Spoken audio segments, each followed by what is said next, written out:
Bonjour, je suis donc Simon Delaveau, étudiant en commerce international avec une spécialisation en développement durable.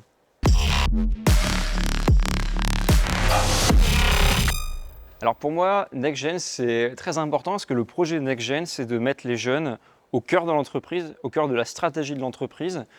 On parle beaucoup de ce projet en 2050.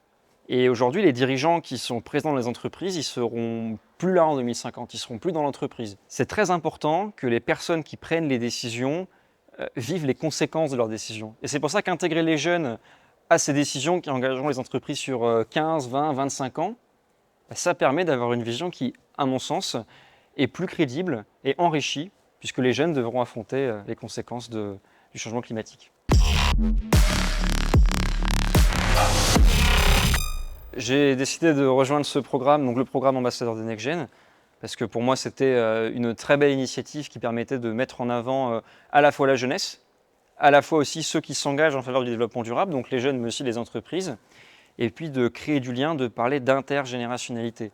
En entreprise, on a souvent cette organisation un peu, je dirais, pyramidale ou hiérarchique, où on avance échelon par échelon. Alors c'est important, la hiérarchie c'est la chaîne de commande, il faut la respecter, c'est comme ça qu'on a un cap. Mais il faut aussi donner la chance à ceux qui le méritent, à ceux qui travaillent, de progresser plus vite. Moi je pense que les entreprises ont énormément à gagner de ce point de vue-là, et c'est pour ça que j'étais très fier de représenter, d'être un ambassadeur NextGen, parce qu'on permet aux jeunes qui s'engagent d'accéder aux responsabilités qu'ils méritent et de contribuer à de belles actions.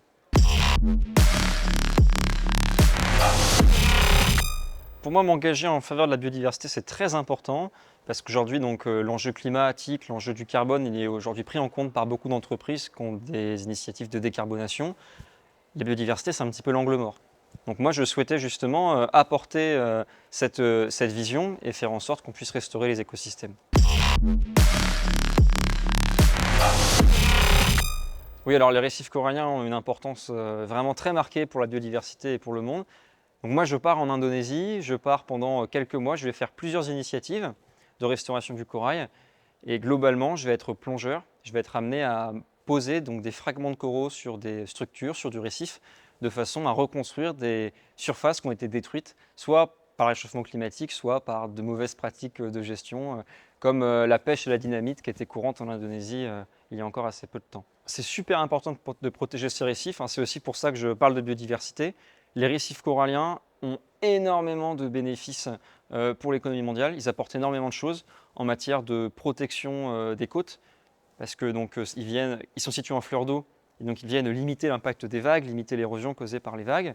Aussi en matière de tourisme et aussi en matière de pêche, ils abritent 25% de la biodiversité marine, notamment une biodiversité qui sont des petits poissons, c'est le bas de la chaîne alimentaire, ce qui fait que la disparition des coraux, ce serait vraiment catastrophique. Donc c'est très important de les protéger.